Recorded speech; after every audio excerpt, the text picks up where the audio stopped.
आमने सामने न्यूज। आइए नजर डालते हैं देश और दुनिया की 24 बड़ी खबरों पर। ऑड इवन योजना के सफल प्रयोग के बाद अब दिल्ली सरकार राजधानी की जनता से इस पर राय लेना चाहती है। 26 जनवरी से लेकर 8 फरवरी तक ईमेल और फोन कॉल के जरिए दिल्ली की जनता से ये पूछा जाएगा कि वो दोबारा ऑड इवन स्कीम कब से और किस तरह से चाहते हैं। अरुणाचल प्रदेश में राष्ट्रपति शासन लागू किए जाने के बाद भाजपा और कांग्रेस में जुबानी जंग तेज हो गई है।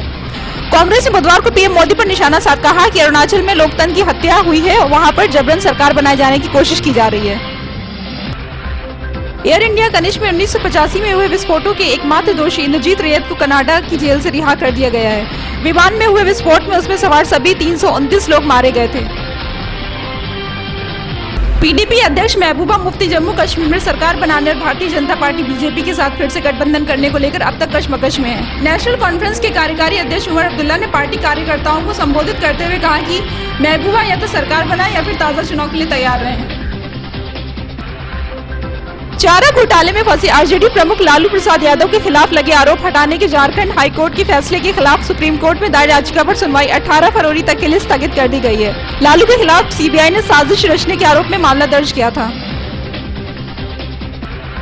रेलवे बोर्ड ने एक आदेश जारी किया है जिसके तहत अब जनरल टिकट सिर्फ 3 घंटे के लिए मान्य होगा।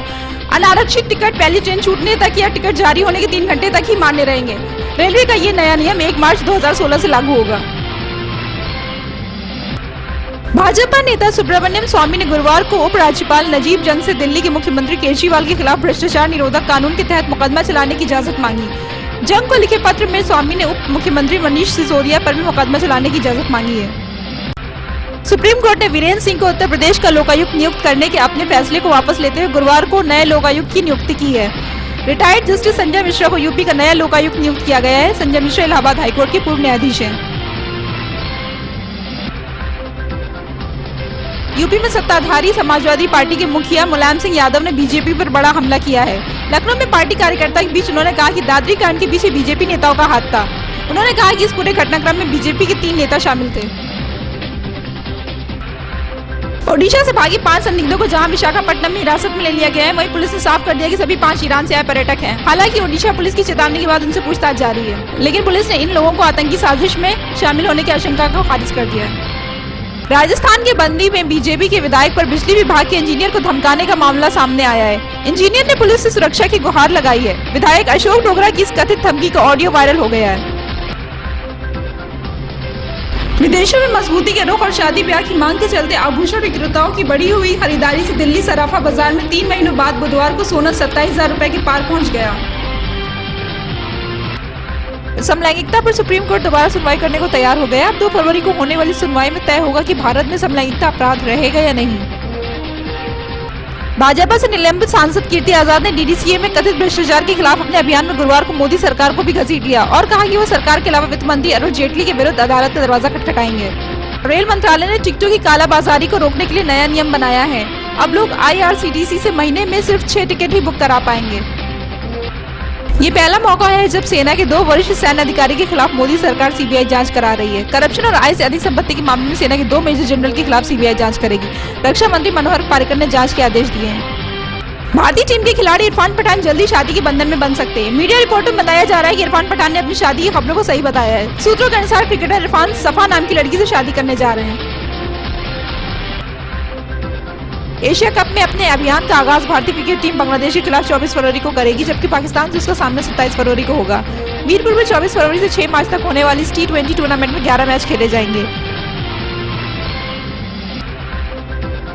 भारतीय क्रिकेट खिलाड़ी विराट कोहली के एक पाकिस्तानी प्रशंसक को इस क्रिकेटर के प्रति अपना प्यार जताने के लिए पंजाब के ओकारा प्रांत स्थित अपने घर पर तिरंगा लहराने के कारण 10 साल तक के लिए सजा हो सकती है। उम्र पेशेंस दर्जी है और उसे कल जिला अदालत में पेश किया गया। कोलंबियाई सुपरस्टार शकीरा के मशहूर गीत वाका वाका ने YouTube पर 1 अरब का जादुई आंकड़ा पार कर लिया है। वाका वाका 2010 फीफा विश्व कप का आधिकारिक थीम सॉन्ग था। कोलंबियाई सुपरस्टार शकीरा अपने गानों के लिए मशहूर हैं। इस गीत के जरिए शकीरा यह मुकाम हासिल करने वाली तीसरी लैटिन अमेरिकी कलाकार बन गई। बी टाउन एक्टर और पूर्व मिस वर्ल्ड ऐश्वर्या राय बच्चन मंगलवार को फ्रांस के राष्ट्रपति फ्रांसवा होलांद के साथ भोजन के कार्यक्रम में बेहद आकर्षक अंदाज में नजर आईं। अपने अमेरिकन टीवी शो के लिए पहला पुरस्कार जीतने के बाद पद्मश्री सम्मान पाकर बॉलीवुड अभिनेत्री प्रियंका चोपड़ा का कहना है कि उनके लिए ये सब सपने के सच होने जैसा है और राष्ट्रीय सम्मान उनकी कड़ी मेहनत का नतीजा है।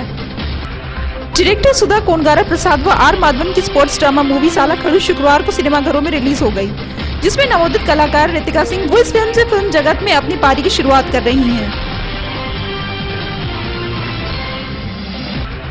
बॉलीवुड के सुपरस्टार अक्षय कुमार की फिल्म एयरलिफ्ट को उत्तर प्रदेश में टैक्स फ्री घोषित कर दिया गया है। अभिनेता अक्षय कुमार ने यह खबर अपने ट्विटर अकाउंट पर साझा करते हुए उत्तर प्रदेश के मुख्यमंत्री अखिलेश यादव को धन्यवाद दिया।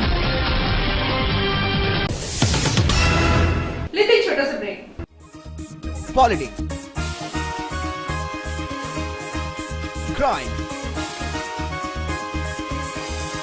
स्पोर्ट्स, अगर इन खबरों पर है आपकी बारीक नजर तो आपकी आवाज भी कर सकती है असर। बढ़ाएं अपनी आवाज का दायरा, बने आमने सामने न्यूज का हिस्सा।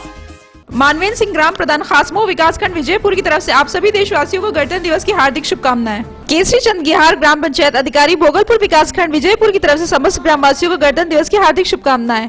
मोहम्मद उमर ग्राम प्रधान उमर पुरगौती विकासखंड एरैया की तरफ से समस्त ग्रामवासियों को गणतंत्र दिवस की हार्दिक शुभकामनाएं।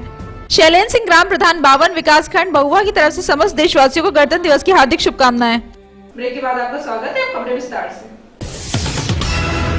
उत्तर प्रदेश में 21 जनवरी से पॉलिथीन कैरी बैग के इस्तेमाल पर पाबंदी लगा दी गई। नियमों का उल्लंघन करने वालों के खिलाफ सख्त कार्रवाई भी होगी। इस प्रतिबंध के बाद अब पैकेजिंग फूड्स आइटम्स और मेडिकल आइटम्स को छोड़कर किसी भी तरह के प्लास्टिक बैग का प्रयोग कानूनन जुर्म है। क्या है पूरा मामला, आइए डालते हैं एक नजर। अगर आप यूपी में हैं तो आप घर से थैला लेकर ही निकले, वरना परेशानी में पड़ सकते हैं। आपको बता दें कि इस प्रतिबंध के बाद से 3 लाख से ज्यादा लोग बेरोजगार हो जाएंगे। यूपी में प्रतिदिन 300 टन से ज्यादा प्लास्टिक का इस्तेमाल होता है। यहाँ प्रतिदिन 200 करोड़ से ज्यादा का कारोबार होता है। अकेले कानपुर में पॉलिथीन की 1000 फैक्ट्रियां हैं। लेकिन इस प्रतिबंध के बाद अब पैकेजिंग फूड्स आइटम्स और मेडिकल आइटम्स को छोड़कर किसी भी तरह के प्लास्टिक बैग्स का प्रयोग कानूनन जुर्म है। वहीं आम आदमियों को रोजमर्रा के सामानों को खरीदने और ले जाने में दिक्कतों का सामना करना होगा। खुर्जा एसडीएम इंदु प्रकाश ने पॉलिथीन की बाजार में जाकर छापामारी की और आखिरी चेतावनी दी कि अगर कल से पॉलिथीन मिली तो की जाएगी कार्रवाई। पर्यावरण संरक्षण को ध्यान में रखते हुए प्रदेश सरकार ने यह फैसला लिया है कि इसके अंतर्गत नियम तोड़ने वालों को 5 साल तक की सजा या 1 लाख जुर्माना या दोनों ही हो सकता है। गांव में विकास की चर्चा पूरे इलाके में है, पर उसका अमल पूरे गुजरात के गांव में नहीं। अहमदाबाद वालों को भी न मिले ऐसी सुविधाएं जो बुस्ट्री गांव में उपलब्ध है। तो आइए देखेंगे बुस्ट्री गांव, जिसने शहर को भी पीछे छोड़ दिया पर है। और सबसे ज्यादा हैरानी की बात तो ये है कि पिछले 3 साल से गांव में एक भी पुलिस कंप्लेंट नहीं हुई है। आमने सामने न्यूज। अब मुझे यानी रायरा सिद्दीकी को दीजिए इजाजत। नमस्कार।